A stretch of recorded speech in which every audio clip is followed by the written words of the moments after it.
When the gavel echoed through the courtroom, the sound was quickly drowned out by the thud of the bailiff slamming an innocent man against the oak benches.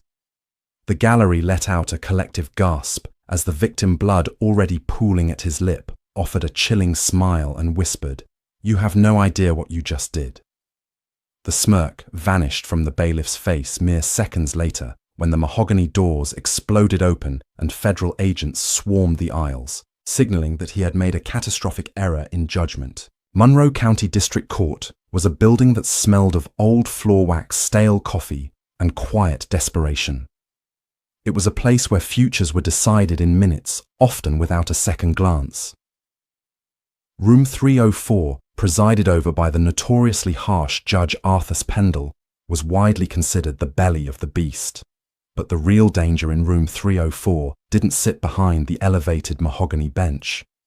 He stood by the gallery doors, hands resting lazily on his utility belt. Deputy Todd Grimsley was a man who thrived on authority.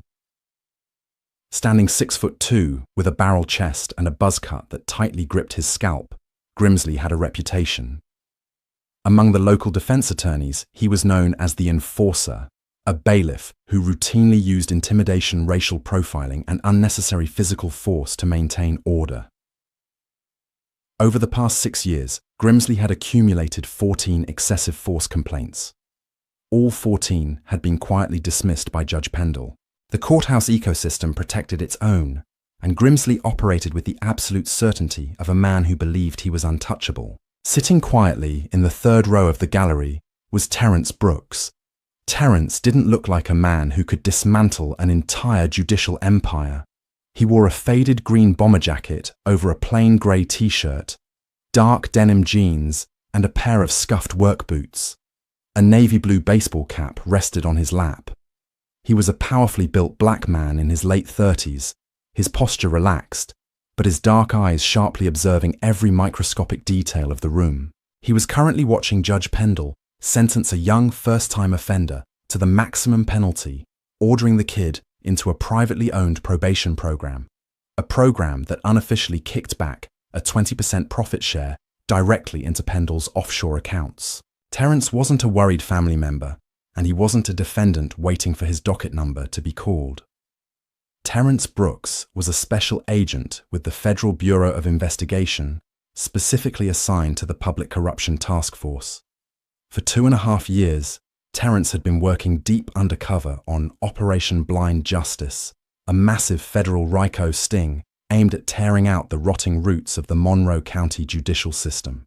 He was here today to observe, to document, and to serve as the final eyewitness to Pendle's blatant procedural violations before the FBI dropped the hammer.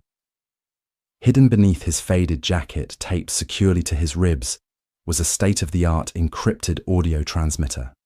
On his left wrist, masquerading as a cheap digital watch, was a biometric panic button tied directly to a heavily armed FBI hostage rescue team currently idling in an unmarked tactical van 3 blocks away.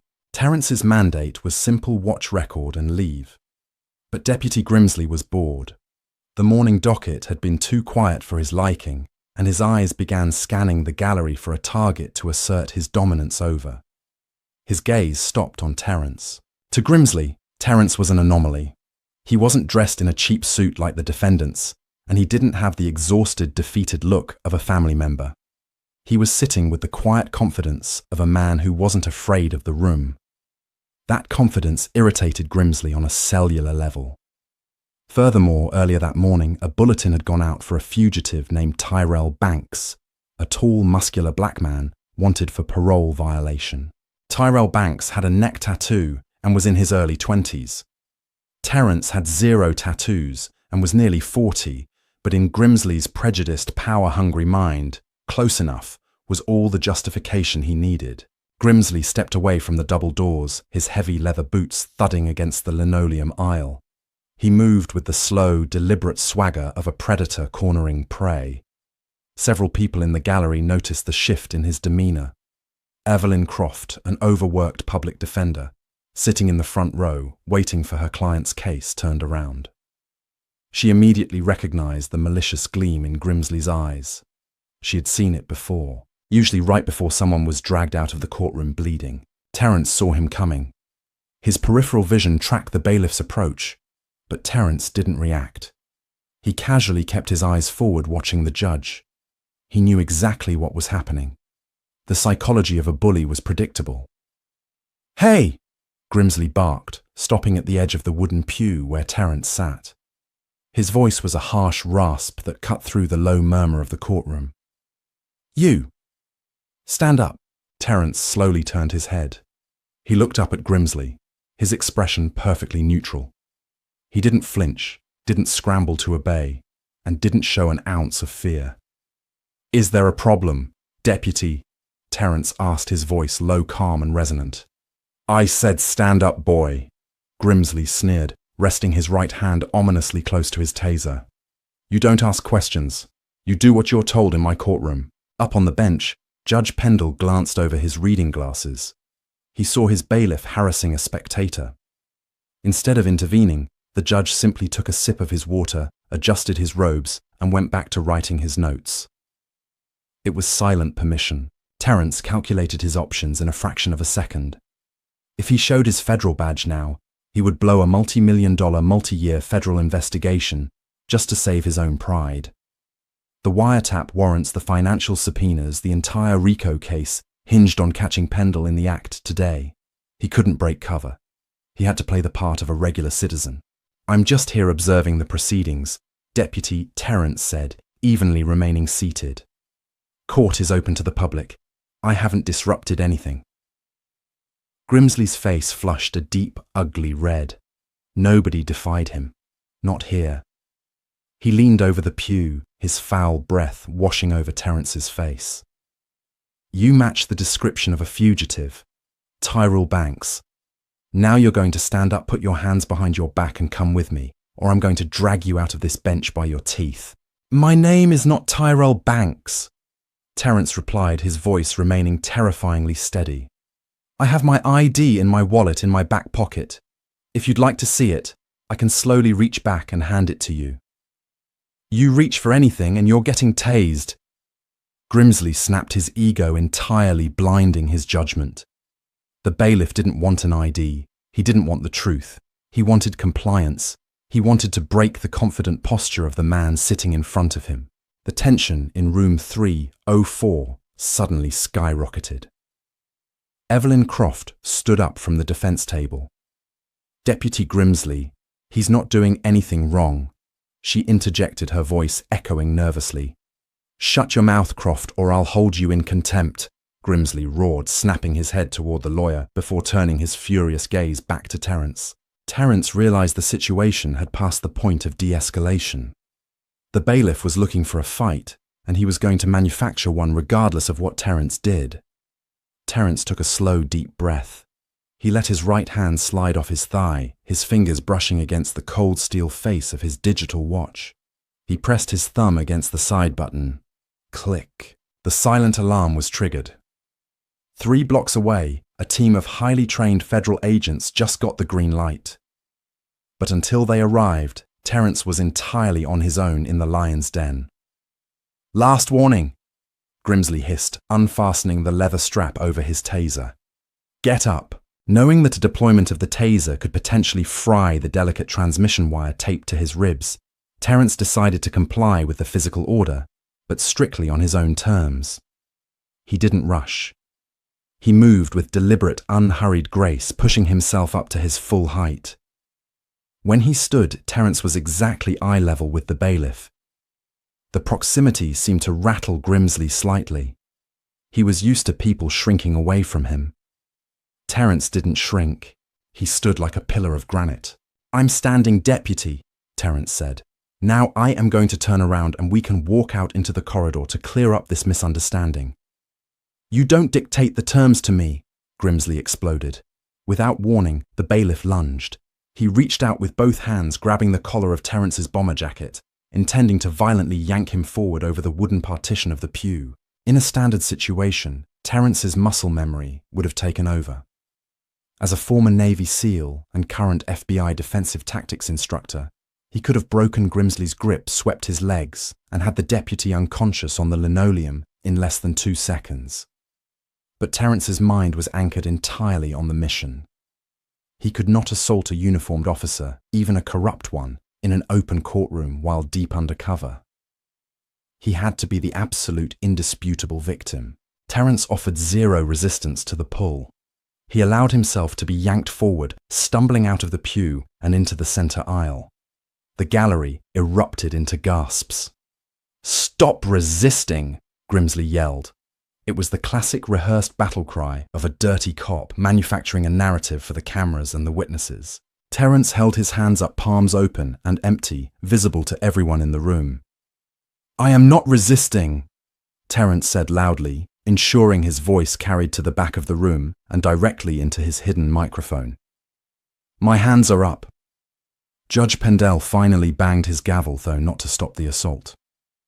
"Bailiff, clear this disruption from my courtroom immediately," the judge bellowed, providing official judicial cover for the violence. Encouraged by the judge's command, Grimsley grabbed Terence by the back of the neck, his heavy fingers digging into the agent's skin, and violently shoved him toward the heavy oak doors leading to the holding corridor. Terence maintained his balance, stumbling forward, but keeping his feet firmly planted beneath him to avoid falling face first. Evelyn Croft pulled out her smartphone and hit record. "Judge Pendell, he's not resisting. You're letting him be assaulted," she cried out. "Bailiff, confiscate that phone. One more word, Miss Croft, and you'll spend the weekend in a cell." Pendell shouted, his face purple with outrage. Grimsley ignored the lawyer. He was completely fixated on Terence. He shoved the undercover agent through the swinging wooden doors out of the public view of the courtroom and into the dimly lit, concrete-walled holding corridor. This was Grimsley's sanctuary. There were no cameras back here. This was where the deputy taught his lessons. The doors swung shut behind them, cutting off the noise of the gallery. The silence in the hallway was thick and heavy. Grimsley slammed Terence chest first against the concrete wall. The impact rattled Terence's teeth, but he immediately positioned his forearms against the wall to absorb the brunt of the force protecting the wire on his chest. "You think you're tough, huh?" Grimsley panted, driving his forearm into the back of Terence's neck, pressing his face against the rough cinder blocks. "You think, because you got a little muscle, you can stare me down in my house?" "I told you," Terence said calmly, his voice slightly muffled against the wall, but remarkably unstrained. "You have the wrong man. Check my wallet." "I don't give a damn about your wallet, Tyrell," Grimsley growled, pulling his taser from its holster. He pressed the hard plastic muzzle directly against Terence's lower spine. "I'm going to light you up, and then I'm going to write a report saying you swung on me. And you know who's going to believe you? Nobody. Because Judge Pendell has my back." Terence smiled against the concrete. It was a cold, razor-sharp smile. Grimsley had just confessed to falsifying police reports and colluding with the presiding judge directly into a live FBI-monitored recording device. The final puzzle piece of the RICO case had just elegantly snapped into place. "Deputy," Terence said, turning his head slightly so his right eye locked onto Grimsley's face. "You're making a catastrophic mistake." Grimsley laughed, a cruel, guttural sound. "The only mistake here is your mother having you. Now put your hands behind your back before I fry your nervous system." Terence slowly lowered his arms and placed his hands behind his back. He felt the cold steel of the handcuffs bite into his wrists as Grimsley ratcheted them down painfully tight, cutting off the circulation. "There we go. Nice and compliant." Grimsley mocked, jerking Terence around by the chain of the cuffs so they were face to face. Grimsley raised his fist, preparing to deliver a brutal, unprovoked punch to Terence's stomach. Terence didn't flinch. He just stared into Grimsley's eyes. "3," Terence whispered. Grimsley paused, his fist hovering in the air. "What did you say?" "2."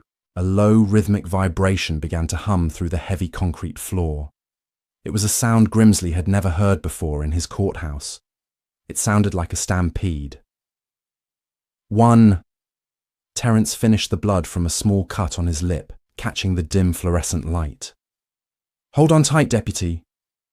Before Grimsley could process what the countdown meant, The solid steel security door at the far end of the holding corridor violently buckled. Boom! The sound of the breaching ram was like a bomb going off in the enclosed space. The reinforced hinges shattered, and the heavy metal door flew off its frame, crashing onto the linoleum floor in a cloud of dust and pulverized drywall. Through the smoke and debris, shadows moved with terrifying, synchronized precision. They weren't local cops. They were men clad in heavy olive-drab tactical gear, Kevlar vests and ballistic helmets. The yellow block letters emblazoned across their chests read FBI. FBI, nobody move, drop your weapons, drop your weapons. The deafening roar of a dozen highly trained federal agents flooded the narrow hallway. Red laser sights cut through the dusty air, painting Deputy Grimsley's chest, forehead and shoulders. Grimsley froze, his heart slamming against his ribs like a trapped bird. The taser slipped from his trembling fingers, clattering onto the floor. The color entirely drained from his face, leaving him a sickening shade of grey. He slowly raised his hands, completely, utterly paralyzed by the sudden, overwhelming show of lethal force. From the center of the tactical formation, Special Agent in Charge Richard Hayes stepped forward. Hayes was a veteran agent, a man whose piercing blue eyes had stared down cartel bosses and corrupt politicians alike. He holstered his sidearm and walked briskly down the corridor toward Grimsley and Terence. At the exact same moment, chaos erupted out in the main courtroom. Through the swinging oak doors, Grimsley could hear the distinct sound of more federal agents storming room 304. FBI, everyone remain in your seats. Keep your hands where we can see them. A voice boomed over a bullhorn in the gallery. Up on the bench, Judge Arthur Pendle dropped his pen. His jaw went slack as 6 heavily armed agents bypassed the wooden partition and surrounded his bench. Arthur Pendle, step away from the bench and keep your hands visible, an agent commanded. What is the meaning of this? Pendle sputtered, trying to summon his usual tyrannical authority, though his voice cracked pathetically.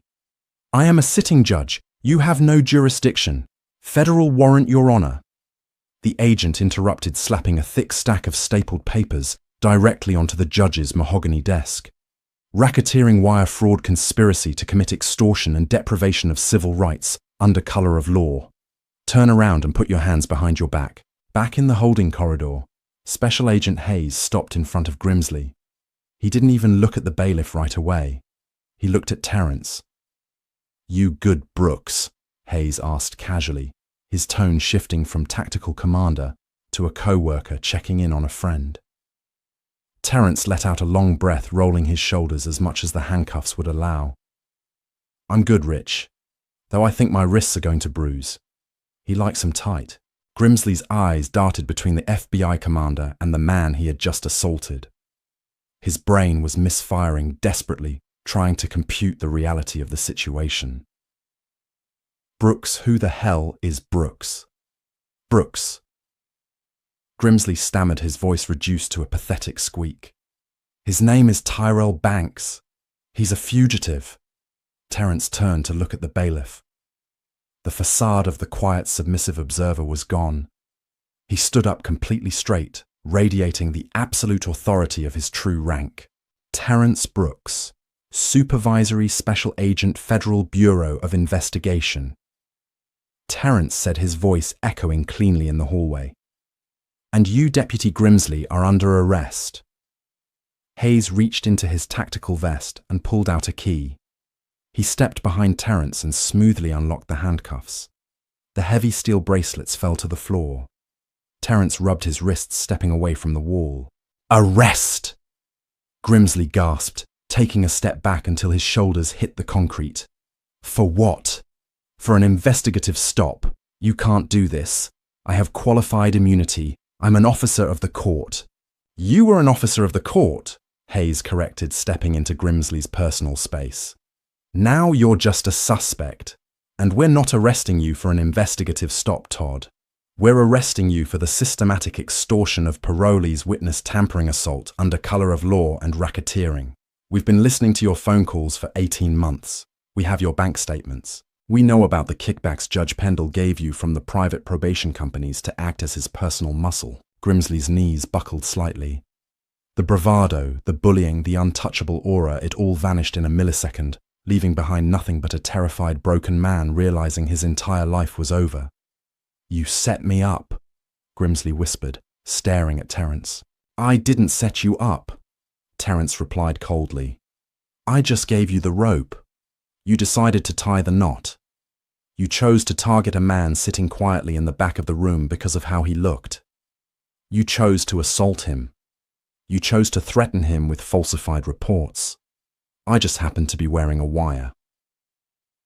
Terence reached under his bomber jacket and pulled off the small rectangular audio transmitter, taped to his ribs, holding it up so Grimsley could see the blinking green light. "Every word you said in this hallway and in that courtroom was broadcast live to the United States Department of Justice," Terence added. Hayes signaled to two of the tactical agents. "Cuff him." The agents stepped forward, grabbing Grimsley by the arms. They weren't gentle. They spun him around, slamming him against the exact same concrete wall he had just shoved Terence into. They pulled his arms behind his back, securing them with heavy steel handcuffs. Grimsley didn't fight back. He didn't say a word. He just stared blankly at the floor, breathing heavily, as the Miranda rights were read into his ear. Terence pushed open the swinging oak doors and walked back into the main courtroom. The scene was chaotic but perfectly controlled. FBI agents were securing the perimeter, collecting computers and corralling courthouse staff. In the front row, Evelyn Croft was still standing, her phone tightly gripped in her hands, her eyes wide with absolute shock. She looked at Terence, recognizing the man who had just been dragged out in handcuffs, now walking freely alongside heavily armed federal agents. Terence caught her eye, gave her a polite nod, and gently tapped the side of his nose. Up on the bench, Judge Pendle was in handcuffs, being escorted down the steps by two agents. The judge looked completely deflated, his luxurious black robes suddenly looking like a tragic costume. As they led Pendle down the center aisle, he locked eyes with Terence. "This is a witch hunt," Pendle hissed, trying to salvage a shred of dignity. "You have no idea who you are dealing with." Terence stopped blocking the aisle. He looked down at the disgraced judge, the man who had ruined countless lives for profit. "I know exactly who I'm dealing with, Arthas," Terence said softly. "Inmate number 84729. Have a safe trip to federal lockup." The agents marched the judge out the main doors, right past the gallery of stunned spectators, who were just beginning to realize they had witnessed the spectacular decapitation of the most corrupt courthouse in the state. Terence adjusted his jacket, walked over to the defense table, and picked up his navy blue baseball cap. The sting was over. The takedown was complete. But the fallout from Operation Blind Justice was only just beginning. By 2 p.m., the Monroe County Courthouse looked less like a hall of justice and more like a war zone. Dozens of marked and unmarked federal vehicles formed an impenetrable steel barricade around the building's perimeter. Yellow FBI crime scene tape fluttered in the afternoon breeze, stretched across the grand marble columns of the courthouse steps. Above, the aggressive thumping of 3 local news helicopters chopped through the air, their cameras broadcasting the unprecedented raid live to millions of stunned viewers across the state. Inside, the bureaucratic machine of the county had ground to a complete, terrifying halt. Every bailiff, clerk and stenographer had been sequestered in the ground floor cafeteria, their cell phones confiscated, waiting to be interviewed by federal agents. Terence Brooks stood in the center of Judge Arthas Pendle's private chambers, wiping a speck of drying blood from his lower lip with a sterile alcohol pad. The judge's office was a monument to unearned arrogance. It smelled strongly of aged, leather-expensive bourbon and imported Cuban cigars. Floor-to-ceiling bookshelves lined the walls, filled with pristine, unread legal volumes meant to project an image of scholarly wisdom. "Tacky," Special Agent Richard Hayes muttered, using a gloved hand to push a framed photograph of Pendle, shaking hands with the governor flat onto the mahogany desk. "Guy lives like an absolute king on a public servant's salary. It's almost insulting how little he tried to hide it." "Arrogance is a hell of a drug, Rich," Terence replied, tossing the bloodied alcohol pad into a wastebasket. He walked over to the judge's massive desk. Pendle believed he was the law. When you think you're the law, you stop worrying about who's enforcing it. A team of FBI forensic data technicians, utilizing state-of-the-art Celebrite UFED extraction tools, were already hard at work dismantling Pendle's desktop computer. But Terence wasn't interested in the obvious digital footprint. A man like Pendle, running a multi-million-dollar kickback scheme with private probation companies, wouldn't keep his real ledger on a courthouse server. Terence slowly paced the room, his eyes scanning the intricate woodwork. As a former Navy SEAL and a veteran investigator, he knew how to look for the things that didn't belong. His gaze locked onto a heavy, ornate humidor sitting on a side table near the window. It was perfectly polished, but the alignment of the brass hinges was a fraction of a millimeter off-center. Terence pulled on a pair of blue nitrile gloves, walked over and opened the humidor. The rich scent of cedar and tobacco filled the air. He carefully removed the cigars, setting them aside. He pressed his fingers against the bottom panel of the box. It was completely solid. But when he applied pressure to the top left corner, there was a faint, almost imperceptible click. "Rich, bring a spudger over here," Terence called out.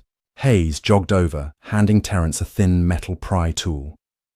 Terence slipped it into the microseam he had just exposed and popped the false bottom loose. Underneath lay 3 encrypted military-grade titanium flash drives and a small, worn black moleskin notebook. Hayes let out a low whistle. "Bingo, let's get these to the cyber unit." Before handing the notebook over, Terence flipped it open. The pages were filled with handwritten dates, initials, and astronomical dollar amounts. But what caught Terence's eye wasn't the money.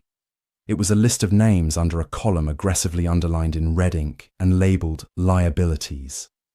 At the very top of the list, circled twice, was the name Evelyn Croft. "Hayes, look at this," Terence said, his voice tightening. Pendle wasn't just laundering money, he was keeping a hit list. 5 minutes later, Terence was sitting across from Evelyn Croft in a vacant, windowless witness consultation room. The young public defender looked exhausted. Her hands shook slightly as she clutched a paper cup of lukewarm water. She was still processing the fact that the man who had nearly been beaten to death in front of her was actually a federal agent, Ms. Croft. Terence started his tone, gentle but serious. "I need to ask you a few questions about your caseload in Judge Pendle's court." Evelyn looked up, her eyes wide. "I didn't know anything, Agent Brooks, I swear. I just thought Pendle was strict. I thought he hated my clients." "He didn't hate your clients, Evelyn. He hated you," Terence said softly. He slid a photocopy of the ledger page across the metal table. "You've been practicing in Monroe County for 2 years.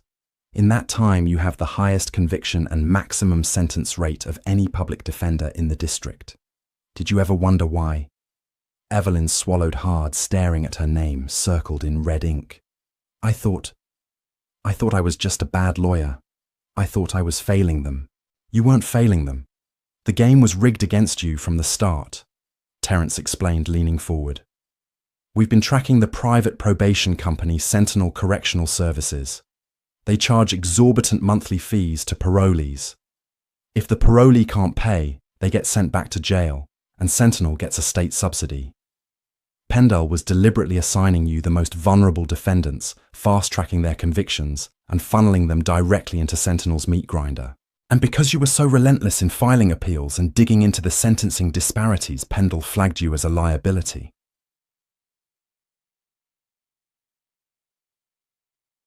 Evelyn's face went pale. "A liability?" "He was building a case to have you disbarred, Evelyn. He was going to plant evidence in your office to frame you for witness tampering," Terence said, pointing to a set of shorthand notes at the bottom of the page. "You were getting too close to the pattern. You actually cared about the law, which made you the most dangerous person in his courtroom." Tears welled in Evelyn's eyes, a mixture of profound relief and simmering absolute rage. The years of self-doubt, the sleepless nights crying over clients she thought she had let down, it had all been a manufactured nightmare, orchestrated by a monster in a black robe. "What do you need me to do?" Evelyn asked, her voice dropping the tremor and replacing it with pure steel. Terence smiled slightly. I need you to tell me everything you know about District Attorney William Hastings, because a judge can't rig a courtroom this thoroughly without the prosecution playing ball. 60 miles away, deep inside the heavily fortified FBI field office in downtown Capital City, Deputy Todd Grimsley was experiencing a reality check of monumental proportions. He sat handcuffed to a steel ring bolted to a heavy metal table in Interrogation Room B. The bravado he had displayed in the courthouse was entirely gone, replaced by the nervous, sweaty desperation of a cornered animal. He had been sitting in the freezing, hyper-air-conditioned room for 3 hours without a sip of water. The isolation was a standard tactic, designed to let a suspect's imagination tear them apart before the interrogator even walked through the door. The heavy steel door clicked open. Terence Brooks walked in no longer wearing his undercover street clothes. He was dressed in a sharp, perfectly tailored dark navy suit, a crisp white shirt, and a subtle blue tie. The transformation was jarring. He looked like the absolute embodiment of federal authority. Terence carried a thick manila folder and a sleek silver laptop, which he set down on the table with a loud, deliberate thud. Grimsley flinched. Terence didn't sit down. He stood over the table, silently staring at Grimsley for a full, agonizing 60 seconds. "I want my union rep," Grimsley finally blurted out, his voice cracking. "I want a lawyer. You can't interrogate me without representation." Terence slowly opened the laptop and pressed a button. "Todd, you fundamentally misunderstand your current situation. A union rep handles labor disputes and paid administrative leave. You are currently facing charges under the Racketeer Influenced and Corrupt Organizations Act. Your union abandoned you the second they saw the live footage of you assaulting a federal agent. As for a lawyer, you are welcome to one, but by the time a public defender gets down here, the train will have left the station." "What train?" Grimsley sneered, trying to summon a fraction of his old courthouse swagger. "You got me for a bad shove. That's a misdemeanor battery at best. I'll be out on bail by midnight." Terence let out a dark, humorless chuckle. He reached into the manila folder and pulled out a glossy, high-resolution photograph. He slid it across the table. It was a surveillance photo of Grimsley standing in a dimly lit parking garage, accepting a thick manila envelope from a man in a tailored grey suit. "That is Gregory Carmichael, CEO of Sentinel Correctional Services," Terence said coldly. "And that envelope contained $25,000 in sequentially marked non-consecutive $100 bills. A direct cash kickback for ensuring 30 of Evelyn Croft's clients were intimidated into accepting maximum sentence plea deals last month. We have the wiretap audio of you coordinating the drop. We have your bank records showing the deposits into your Cayman Island shell account." Grimsley stared at the photo, the color draining from his face. The sweat on his forehead suddenly felt like ice. I was just following orders." Grimsley stammered the classic defense of a coward. "Pendle made me do it. If I didn't play ball, he would have fired me." "That's exactly what Pendle said about you," Terence replied smoothly, dropping the ultimate psychological hammer. Terence hit play on the laptop. The audio was crisp and clear. It was Judge Arthur Pendle's voice recorded less than 30 minutes ago in Interrogation Room A, just down the hall. Grimsley was a rogue element. The judge's recorded voice echoed through the small room, dripping with aristocratic disdain. He was the one extorting the probation companies. I was completely unaware. He used the authority of my courtroom to run his own personal mafia. The man is a violent thug. I am fully prepared to testify against him in exchange for immunity. Terence paused the audio and closed the laptop. He leaned down, resting his palms on the metal table, bringing his face inches from Grimsley's. "The prisoner's dilemma." "Todd," Terence whispered, "you and the judge are in separate boxes. The first one to give me actionable intelligence on the rest of the network gets the deal. The second one gets 50 to life in a maximum security federal penitentiary, where I guarantee you the general population will love to meet a former bailiff." Grimsley started breathing heavily, his chest heaving as a full-blown panic attack set in. The ultimate betrayal had just happened. The man he had protected, the judge who had shielded his excessive force complaints, had thrown him to the wolves without a second thought. "He's lying!" Grimsley shouted, rattling the handcuffs against the steel ring. "Pendle ran everything. He kept a secondary ledger. He kept blackmail on the district attorney. I know about the ledger, Todd. I already have it," Terence said dismissively, standing up and turning toward the door as if the interview was over. "You have nothing I need. Enjoy prison." "Wait! Wait!" Grimsley screamed, desperate to maintain any shred of value. "The icebox. You don't know about the icebox." Terence stopped, his hand resting on the heavy metal doorknob. He didn't turn around immediately, letting the silence stretch, forcing Grimsley to sweat. Slowly, Terence looked over his shoulder. "What is the icebox?" It's a storage unit. Out in the desert near the county line." Grimsley panted, words tumbling out of his mouth in a frantic rush. Pendle didn't trust digital files for the really sensitive stuff. The blackmail photos of District Attorney Hastings, the actual physical cash reserves, the fake passports. It's all in a climate-controlled locker at a place called Desert Safe Storage, Unit 404. Terence turned around, his expression unreadable. "Who holds the key?" "Pendle does. But there's a pickup scheduled for tonight." Grimsley confessed, his eyes wide with fear. "Carmichael's fixers are supposed to clear it out. They got spooked by a grand jury subpoena last week. They're moving all the cash and the blackmail material out of the county at midnight." Terence glanced at his watch. It was 6:45 p.m. They had less than 6 hours to mobilize a tactical response unit, secure a federal search warrant for the storage facility, and intercept a heavily armed cartel of corporate fixers before the most damning evidence in the entire state vanished into thin air. Terence walked back to the table, flipped open the folder, and slid a blank legal pad and a pen toward Grimsley. "Write down the exact address, the gate codes, and the names of the fixers Carmichael employs," Terence commanded, his voice vibrating with adrenaline. "If you leave out a single detail and one of my agents catches a bullet tonight, I will personally ensure you are housed in the same cell block as Tyrell Banks." As Grimsley frantically began to write, Terence hit the comms unit in his ear. "Hayes, it's Brooks. Spin up the hostage rescue team. Get the choppers fueled. We're going hunting tonight." The real war for Monroe County wasn't over. It was just moving into the dark. The Mojave wind howled across the desolate stretch of highway, kicking up violent swirls of red dust that battered the reinforced windshield of the FBI command vehicle. It was 11:15 p.m.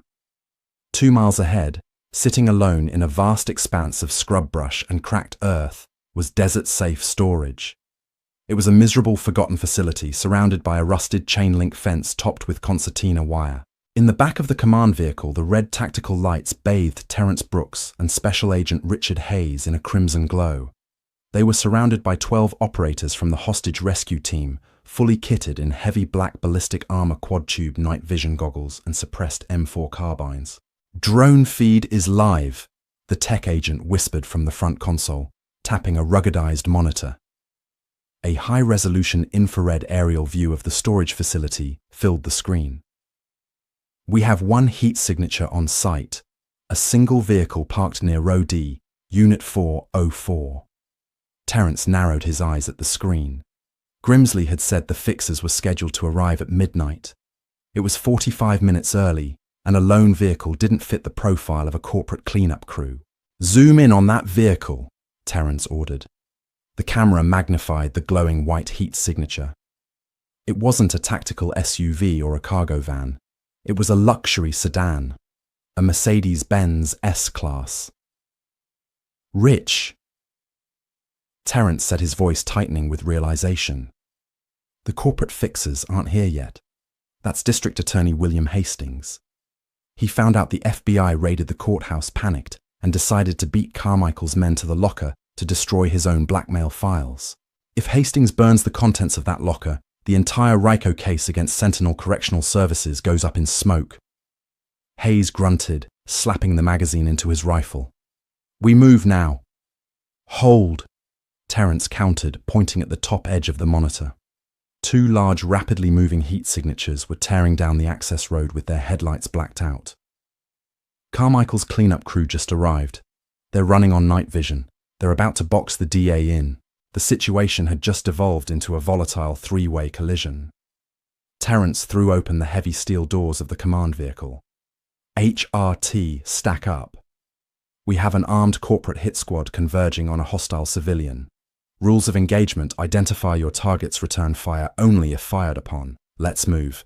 Terence and the tactical team sprinted across the desert floor, their boots crunching softly against the gravel.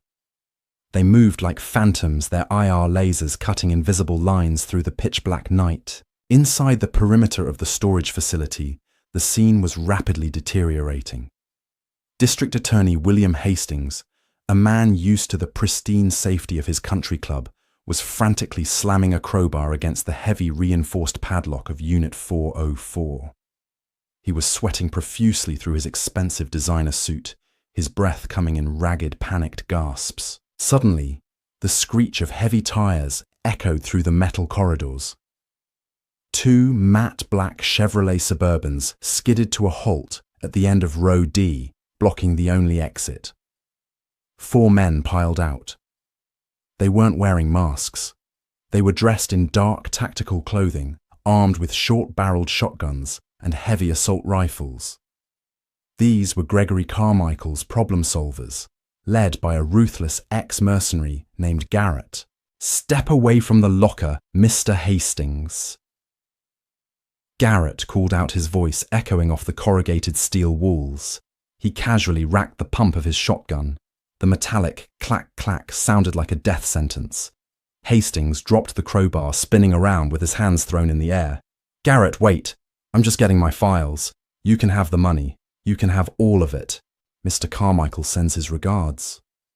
"William, he felt you were becoming a liability," Garrett said coldly, raising the shotgun to his shoulder. "Nothing personal, just a corporate restructuring." Garrett's finger tightened on the trigger. Bang! But the gunshot didn't come from Garrett. It came from the darkness behind him. A flashbang grenade detonated in the center of the alleyway with a blinding 100 million candle power flash and an ear-shattering concussive boom. The blast knocked Hastings to the concrete and sent the 4 fixers stumbling backward, blinded and deafened. "FBI, drop your weapons, do it now!" Terence materialized from the smoke like a vengeful ghost. He didn't hesitate. As Garrett swung his shotgun blindly toward the sound of Terence's voice, Terence closed the distance in 2 massive strides. He grabbed the barrel of the shotgun, violently wrenching it upward, and delivered a devastating palm strike directly to Garrett's chest plate, sending the mercenary crashing into the side of the Suburban. Laser sights painted the remaining 3 fixers from every conceivable angle. Overwhelmed, outgunned, and still completely disoriented from the stun grenade, the mercenaries dropped their rifles and dropped to their knees, lacing their fingers behind their heads. Hastings was curled into a pathetic ball on the asphalt, sobbing uncontrollably. Terence walked over his boots, crunching on the gravel, and looked down at the district attorney. "William Hastings." Terence said, his voice devoid of any sympathy. "You have the right to remain silent. I highly suggest you use it." Terence turned his attention to Unit 404. The lock had been badly dented by Hastings's crowbar. Terence signaled an HRT breacher, who stepped forward with a heavy set of bolt cutters. With a loud snap, the padlock gave way. Terence grabbed the corrugated metal handle and heaved the rolling door upward. Even for a seasoned federal agent, the sight was breathtaking. The locker was easily the size of a 2-car garage. Stacked neatly on wooden shipping pallets in the center of the room were shrink-wrapped bricks of bundled cash. Millions of dollars in extorted probation fees scrubbed clean from the books. But the real prize sat on a metal folding table in the back. A towering stack of meticulously organized manila folders, external hard drives, and photographs. Terence walked over and opened the first folder. It was a comprehensive ledger detailing every kickback Gregory Carmichael had ever paid to Judge Pendle, DA Hastings, and half the county commissioner's board to keep their private probation monopoly running. "Checkmate," Terence whispered. He tapped his earpiece. "Command, this is Brooks. The icebox is secured. Send the evidence trucks. It's time to cut the head off the snake." The next morning, the sun rose over Capital City, reflecting off the sleek glass exterior of the Sentinel Correctional Services headquarters. Gregory Carmichael sat at the head of his massive polished mahogany boardroom table on the 40th floor. He was a man who looked exactly like the corporate monster. He was silver hair, perfectly coiffed, wearing a bespoke suit that cost more than most of his probationers made in a year. He was currently screaming at his frantic legal team on speakerphone. "What do you mean you can't reach Garrett?" Carmichael bellowed, hurling a crystal heavy-bottomed whiskey glass against the wall, where it shattered into 1,000 pieces. "I pay you people millions of dollars in retainers. Find out what happened at the storage facility." Before the lead counsel could answer, the heavy double doors of the boardroom swung open. They weren't opened by a secretary. They were pushed open by Terrence Brooks. Terrence strode into the room, flanked by Special Agent Hayes and 4 other heavily armed federal agents. Today, Terrence looked nothing like the man who'd been assaulted in room 304 and nothing like the tactical operator from the desert. He wore a razor-sharp charcoal suit, his federal badge clipped prominently to his belt, projecting the absolute terrifying authority of the United States government. Gregory Carmichael. Terrence announced, his voice ringing with absolute finality. Carmichael stood up, his face flushing with arrogant rage. "Who the hell are you? You have no right to barge into my private offices. Security." "Security is currently handcuffed in the lobby," Terrence replied smoothly, walking the length of the massive table. He unbuttoned his suit jacket and casually tossed a thick, heavy manila folder directly onto the polished wood in front of Carmichael. "I'm Supervisory Special Agent Terrence Brooks, and I'm here to inform you of a massive corporate restructuring." Carmichael looked down at the folder, then back up at Terrence, trying to mask his sudden sharp spike of terror. "I am the CEO of a multi-billion-dollar state contractor. If this is about that mess with Judge Pendell, you're wasting your time.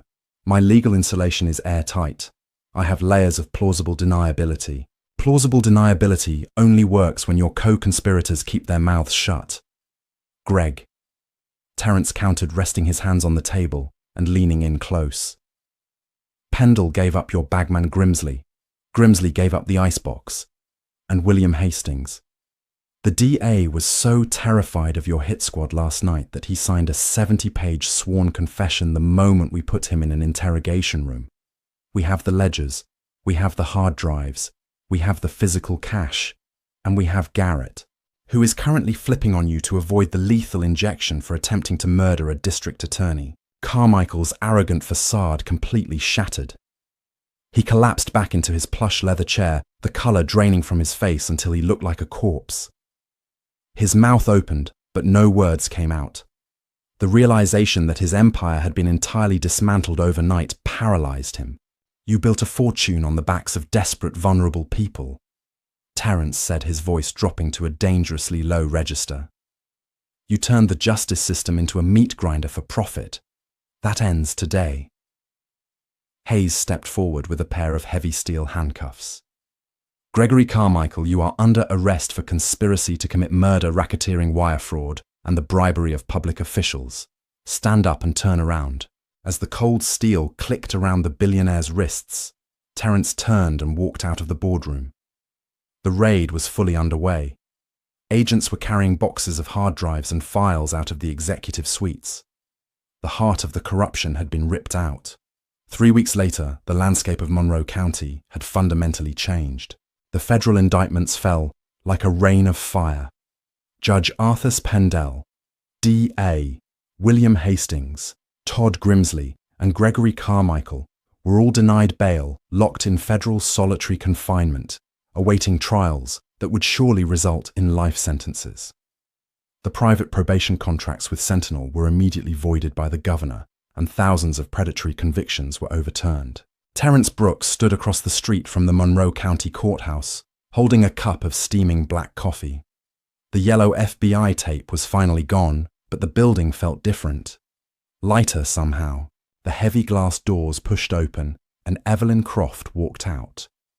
She wasn't carrying her usual battered, overflowing briefcase. She carried a single, neat leather portfolio. She spotted Terence across the street and walked over, a genuine, unburdened smile lighting up her face for the first time in years. "Agent Brooks," Evelyn said warmly. "Ms. Croft. Or should I say, Interim District Attorney Croft," Terence replied, with a grin, tipping his coffee cup to her. The governor had appointed her to clean up Hastings' mess, recognizing her as the only honest lawyer in the building. "It's going to take years to fix the damage they did," Evelyn said, looking back at the courthouse. "But for the first time when I walk into that building, I actually believe in what we're doing. That's all it takes, Evelyn. One person who refuses to look the other way," Terence said. He checked his watch. "I have a flight to catch, another county, another corrupted judge. The work never stops." "Thank you, Terence, for everything," she said softly. Terence nodded, turned and walked down the bustling sidewalk, disappearing into the crowd. The quiet observer, the phantom of justice moving on to the next shadows. And that is exactly how a corrupt empire falls. If this real-life, adrenaline-pumping takedown had your heart pounding, you need to hit that like button right now. Share this video with anyone who loves seeing arrogant bullies and corrupt officials get a brutal dose of reality. The justice system is crazy, and we cover the wildest, most satisfying true stories you'll never see on the mainstream.